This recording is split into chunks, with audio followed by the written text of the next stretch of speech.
Joseph Smith explained that the lotus flower represented Abraham in Egypt. He was correct, and his explanation shows remarkable insight. Few living in the 1800s would even recognize that the image to the right of the lion couch was a lotus flower, let alone that it was used by the Egyptians as a symbol of the land of Egypt. The lotus flower is one of many elements that make Joseph Smith Papyrus No. 1 unique among lion couch scenes. Hugh Nibley wrote, "The lotus is common enough in coronation and court scenes, but so far as I know, this is the only lion couch scene adorned by the presence of the lotus stand. That in itself should be enough to make Egyptologists sit up and ask whether there might not be something special to this picture after all." The inquisitive mind naturally asks, why would the Egyptians use the lotus flower as a symbol of the land of Egypt? Perhaps this satellite image provides the best answer. The land of Egypt was sustained by the annual flooding of the Nile. In the desert of Egypt, water meant life. When the flooding occurred, lotus flowers would blossom in the river, symbolically reinforcing the life-giving abundance of the land. As such, the lotus became a symbol for the two major regions of the country, Upper Egypt and Lower Egypt. Because the lotus was a symbol of the land of Egypt, it was also used as the official symbol of border control and permission to enter the country. Here we see lions symbolically acting as border control guards.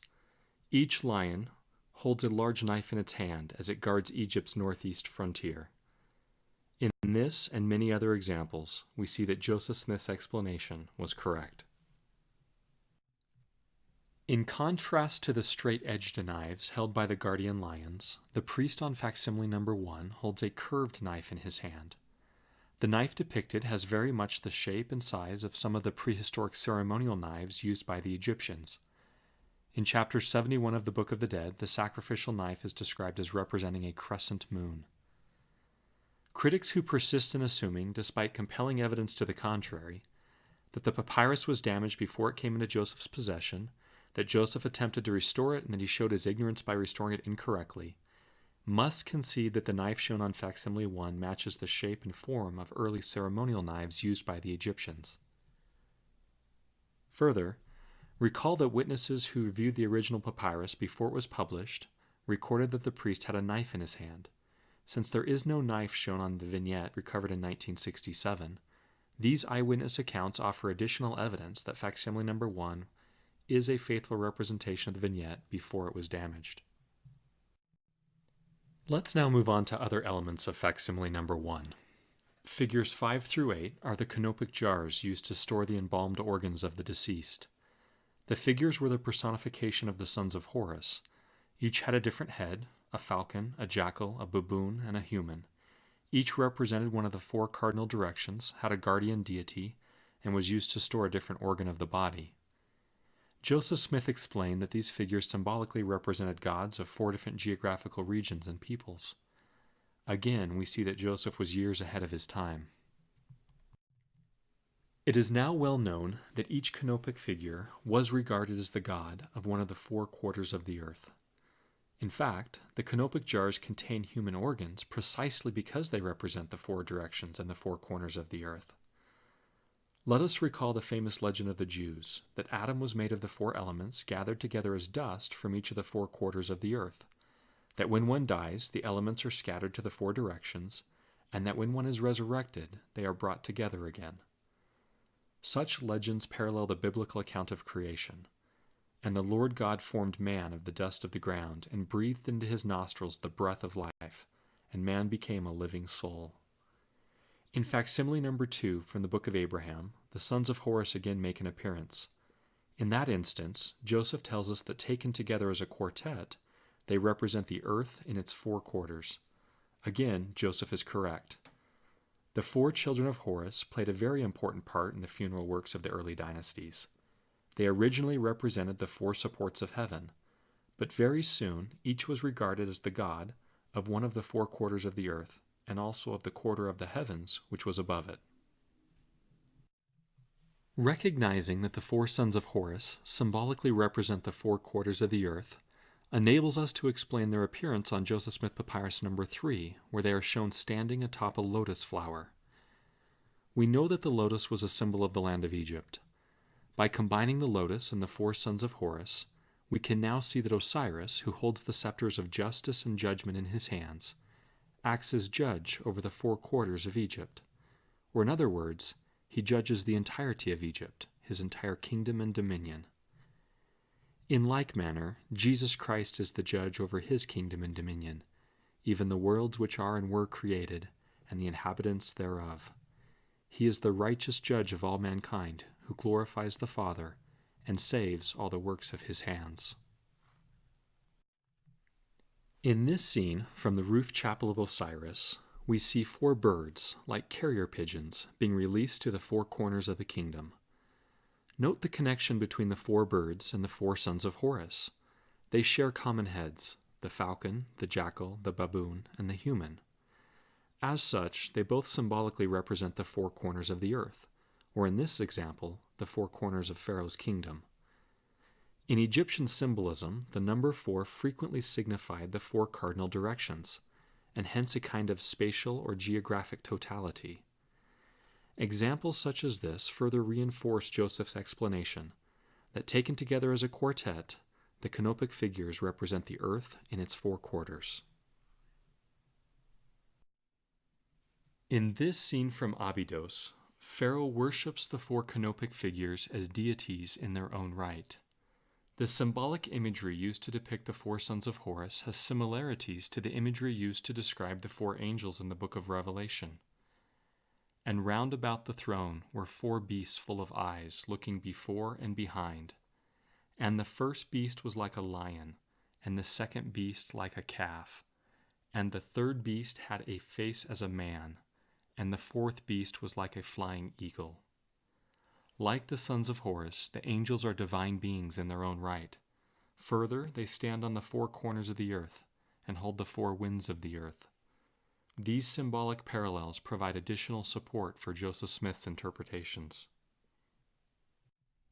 Let's now turn our attention to the crocodile on Joseph Smith Papyrus number 1. Joseph explained that the crocodile represents the idolatrous god of Pharaoh. Joseph's association of the crocodile with the god of Pharaoh finds ample support in the pyramid texts, where Pharaoh appears as the crocodile god Sobek. The pyramid texts are a collection of ancient Egyptian religious writings from the time of the Old Kingdom. They're believed to be the oldest religious writings in the world. The pyramid texts were carved on the walls of the pyramids at Saqqara during the 5th and 6th dynasties of the Old Kingdom. These texts contain some of the earliest known references to Osiris, who is the most prominent of all the Egyptian deities. In the Unis pyramid texts, Pharaoh appears as the crocodile god Sobek. Unis has come today from the overflowing flood. Unis is Sobek, green-plumed, wakeful, alert. Unis arises as Sobek, son of Neith. Unis eats with his mouth. Unis spends waters. Spends seed with his phallus. Unis is lord of seed who takes wives from their husband whenever Unis wishes, as his heart urges.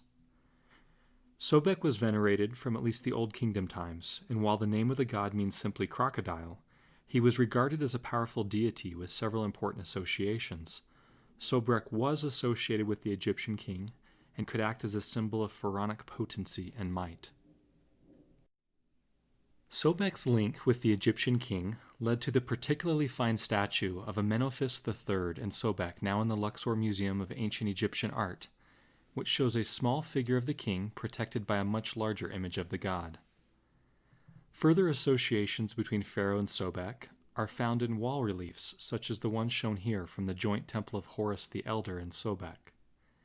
In short, Joseph's association of the crocodile with the idolatrous god of Pharaoh finds ample validation in statues, temple reliefs, and even the oldest of Egyptian texts. Recall that the crocodile is unique to the lion couch scene on Joseph Smith Papyrus number 1.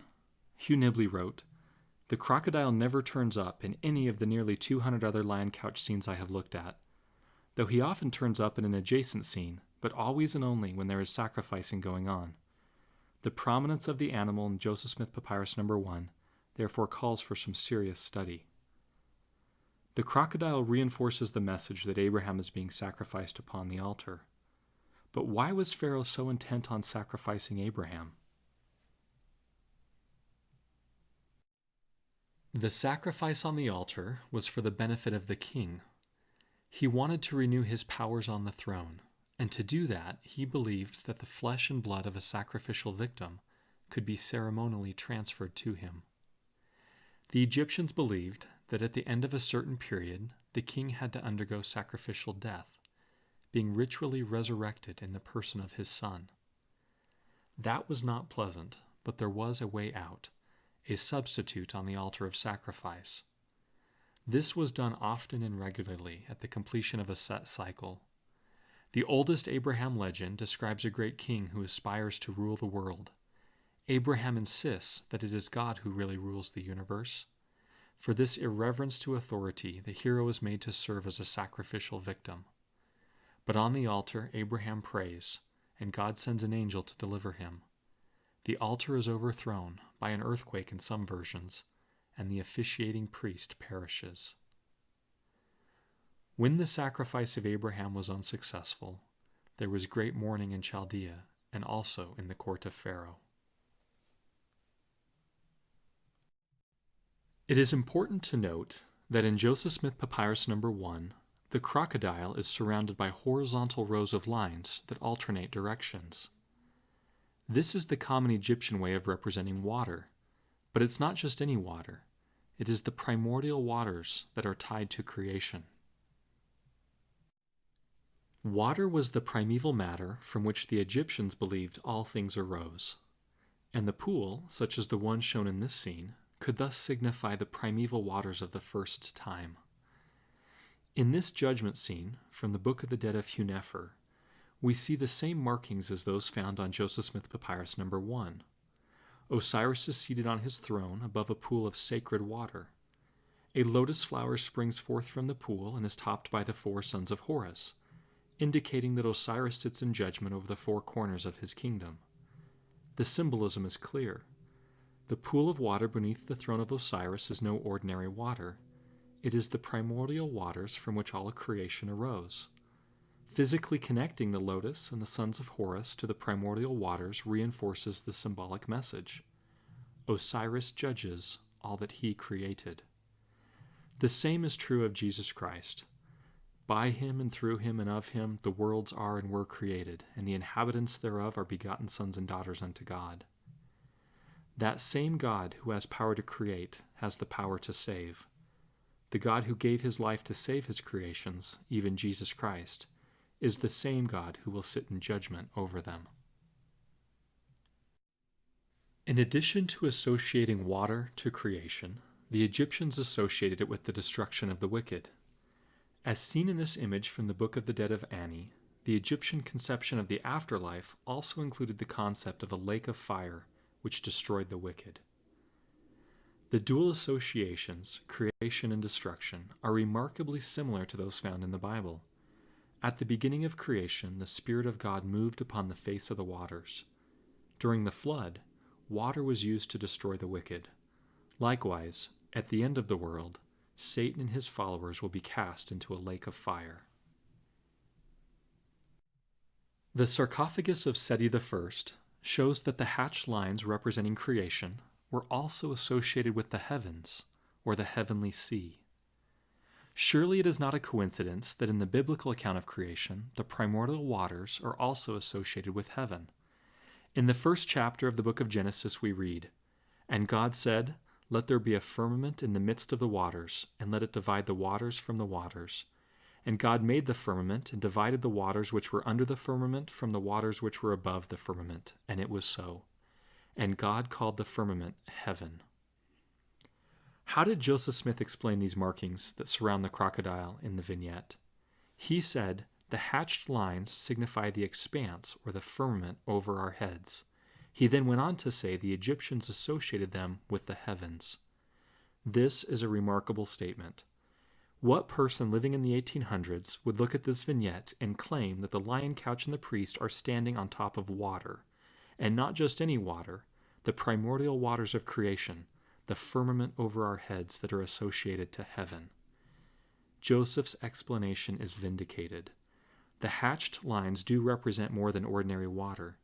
They represent the primordial waters, the heavenly sea, and the firmament over our heads, signifying their connection to heaven. And so now we understand. Now we start to see clearly. The crocodile, representing the idolatrous god of Pharaoh, is submerged in the waters of creation because he is seeking to be ceremonially recreated, to take on a newness of life and renew his powers upon the throne. Christians submerge themselves for similar reasons. Through baptism, they seek to be recreated, to take on a newness of life endowed with the power of the Holy Ghost. The waters of baptism are symbolic of one's death, burial, and resurrection to a newness of life. Paul taught, "Therefore we are buried with him by baptism into death, that like as Christ was raised up from the dead by the glory of the Father, even so we also should walk in a newness of life." It is significant that the crocodile is in the water, for it is in the waters of baptism that a transformation takes place in the baptismal candidate as his sins are washed away. The baptismal candidate rises up regenerated by the flesh and blood of Christ, in just the manner that the Egyptian king had hoped to be. But Pharaoh's hopes were dashed, and his objective frustrated.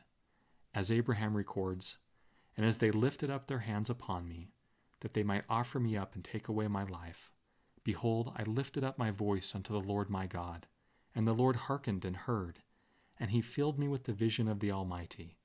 And the angel of his presence stood by me, and immediately unloosed my bands. And the Lord broke down the altar of Elkanah, and of the gods of the land, and utterly destroyed them, and smote the priests that he died.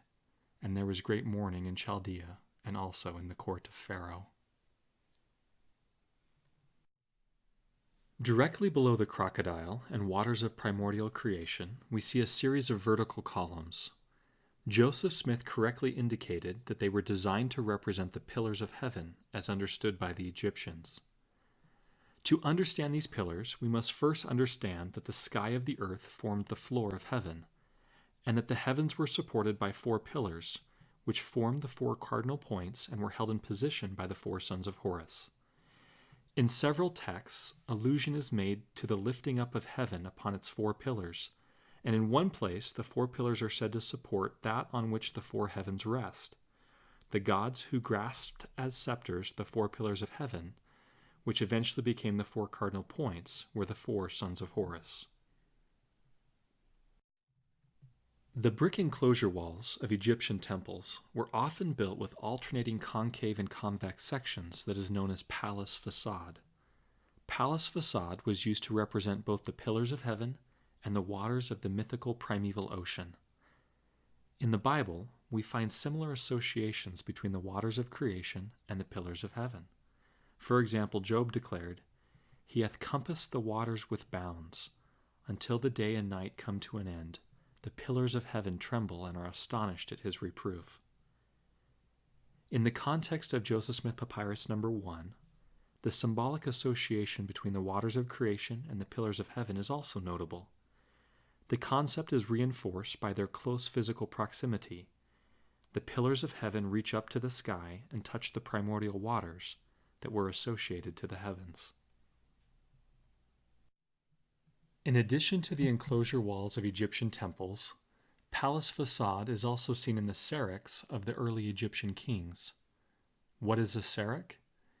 It's a sort of royal crest, accentuating and honoring the name of the pharaoh.